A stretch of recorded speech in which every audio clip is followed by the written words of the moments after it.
Forget everything you know about what drones can and can't do. Welcome to AI News in a Minute, brought to you by Tavis, the future of interactive video. I'm Jerome W. DeWald. This is Saturday, October 18th, 2025. First up, HeySanta from Mangdang proves the robot phone idea, a 12.8-inch AI companion that talks, remembers interactions, and lets kids program songs. That personalization feels magical, but it also forces privacy conversations in the living room. Next, Cartwheel's humanoid promises genuinely human motion for chores and care, debuting as a prototype this December. In construction, FBR's Hadrian is laying hundreds of blocks per hour, rewriting timelines and forcing reskilling across jobs. Waymo is betting big by launching robotaxis in London in 2026.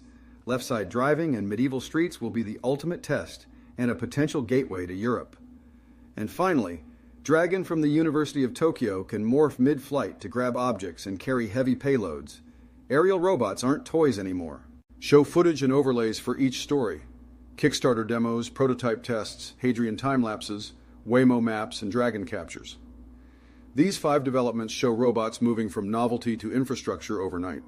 That was your AI News in a Minute with Jerome W. DeWald. Stay ahead in the AI race.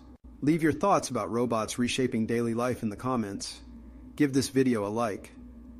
And hit subscribe so you don't miss tomorrow's AI News in a Minute.